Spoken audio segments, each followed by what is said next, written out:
Straight up and down, as men, we got to do better in society, especially as husbands. Answer these few questions right quick, and then that'll get you in the right headspace. When was the last time you got your wife some flowers for no reason? For absolutely no reason. It's not tied to nobody's holiday, not tied to nobody's birthday.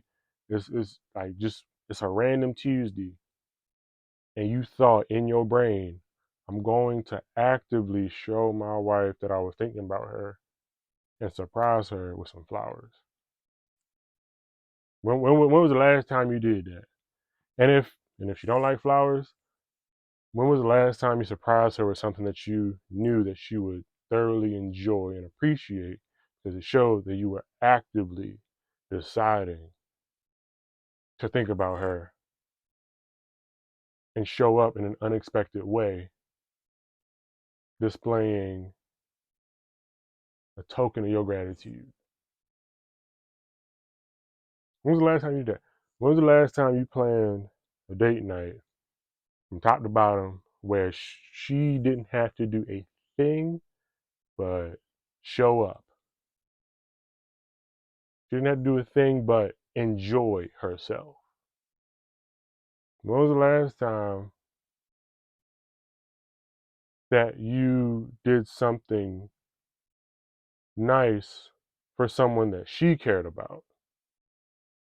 Where you gave her dad a call just to see how he was doing, or you helped her younger sibling with something that they were dealing with, or you were able to step in and help out one of her friends with something that they needed help with.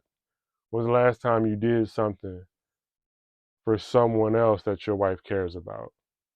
When was the last time you actually removed something from her to-do list without her having to ask, without any prompting, without any expectation of something in return?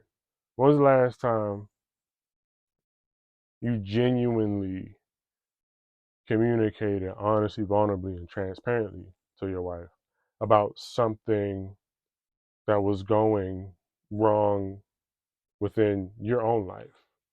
Not something that was a conflict, that was an argument between y'all, but something that you've been dealing with as an individual in your own sphere of influence. When was the last time you communicated that to your wife in a way to just share?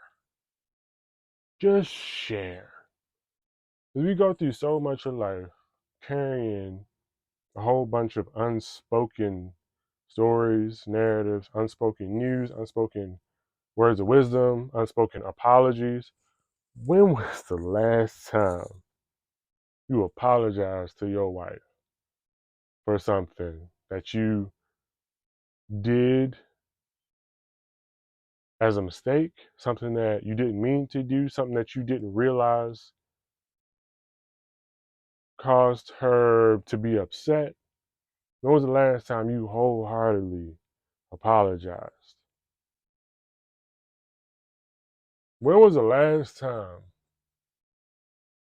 you just straight up said thank you to your wife?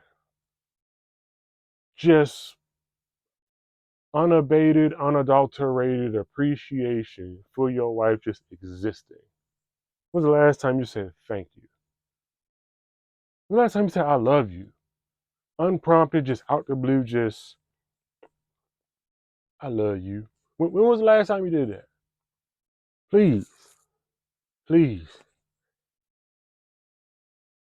as men, we, as us, I am men as well, we have got to do better as we show up as husbands, as we show up as collaborators in the household, as we show up as leaders in the household, because it is not our wives' responsibilities to teach us how to be better men and better husbands. It's not. We have to actively make that decision on our own accord, where we're doing it not just to appease or just to be like, dang, all right, I did it, fine. Now what? No. But we're doing it out of genuine desire, genuine curiosity, genuine evolution and maturation, because there's a lot of us in the late 20s, get to the 30s, get to the 40s, get to the 50s, and we're still operating like 14-year-olds. No, no. And that's why so many of us either end up in marriages that are unhealthy, they're not thriving, or we end up in divorce. And I want you to take stock of like the relationships that are in your sphere of influence. Everybody from family members to friends of friends. How many, ask yourself this question, to all the men out there, how many couples, how many married couples do you know personally? They're in your life, they're in your contact list on your phone, you can actually reach out and touch them. How many happily married, thriving couples, married couples do you know where that is their first marriage and they've been married for the duration, they've been in it for the long haul? How many couples are like that in your life? I'm genuinely prompting you to really think about who you're surrounding yourself with from a marital experience perspective, from the company that you keep. How is that company doing? Who are your influences that aren't in television shows and movies? Are you actually seeking after healthy examples of marriage, healthy examples of long-term committed relationship that fosters growth for you as an individual and for your wife as an individual and for y'all as a collective? And we're not even involving when kids come into the picture. But genuinely ask yourself, how is it that, and I'm gonna just take a shot in the dark here, how is it that you would much rather play video games than literally connect with your spouse on a deeper emotional and spiritual level? There's something's off there. There's It's just something to question. Now, video games aren't the enemy. Do not get me wrong. Your hobbies are your hobbies. Yet there's a time and place for everything, and your hobbies should not overshadow you being a mature adult, being a mature husband. Those are two different things. You being mature, tending to your responsibilities, having long term vision about where you want to be within the next 10, 15, 30 years as a individual and as a husband and as a father if you got kids involved. Really think about how much time you spend avoiding responsibilities or like doing the bare minimum. Really take into account the amount of time you spend coasting or the amount of time you spend being upset because your wife is asking you to do the same thing for the fifth time. And now you mad at her because you're not taking care of your responsibilities. That, like, think about the top three things that your wife has been upset about, or has pointed out, or has mentioned in direct confrontation and in passing. Think about those top three things where if you genuinely just put a concerted effort to handling even just one of those things, life would literally change for you and for your marriage. And the spillover effects of that into other relationships around you will be impeccable. The three things that my wife has seen in me, and that's the beauty of marriage and just long term committed relationships. As a married man, I've learned so much more about myself because my wife has been able to hold up a mirror to me in ways that were just impossible in other relationships. Because she's seen the fullest, most holistic totality of me, and she's able to see what I can't. She's able to point out things that I'm too close to understand. I'm too close to it. That's like asking a fish, "What is water?" It's like, what you mean? But the three things that I can honestly say, honestly, vulnerably, and transparently, the three things that have been my go-to grievances, or the go-to grievances of my wife about my tendencies, my patterns of behavior, is a lack of urgency, a lack of intentionality, and a lack of long-term vision about my own life and then our life as a collective.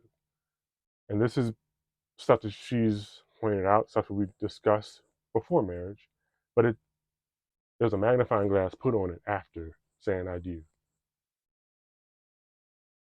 But straight up and down, out of all the questions that I've asked, which question struck a chord? Which one stood out as the thing that's like you've had in the back of the basement, the thing that you swept under the rug, the thing that is like, all right, I'll get to that, but not right now. The thing that actually pulls at you and you're constantly pulling away as it's trying to pull you toward.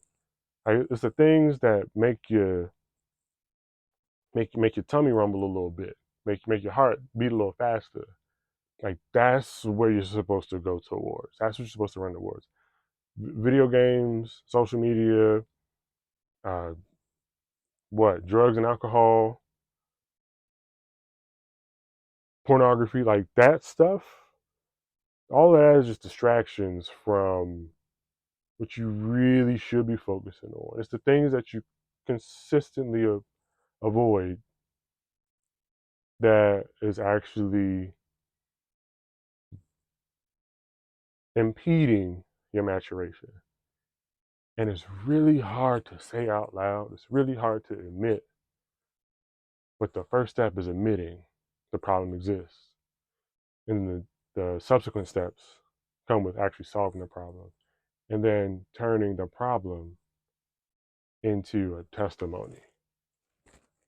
So that's partially what I'm doing with this video, is turning past problems into a testimony where on the other side of the things that I fear the most, that's where thriving begins. The comfort zones of my early 20s, mid 20s, no, those not going to serve me in my 30s. They will not. They will not. So if you're a woman, if you have a husband or a long-term committed partner where you're watching this and you like, I've been saying that. I've been saying those exact same things to my husband. He just don't get it. Go ahead and send him this video. You get some external validation. Because oftentimes it don't click until somebody else says it. And if you're a man, a husband listening to this, please, please don't just brush it off. Please, like, take a really deep look in the mirror and think to yourself, if I keep on doing the same thing I've been doing for the next 30 years, where will I end up? Where will my spouse end up? Where will our kids end up? If you don't change nothing, if nothing changes, what will happen 30 years from now?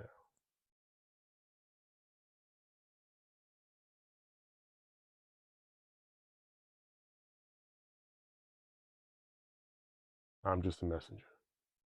Thanks for watching.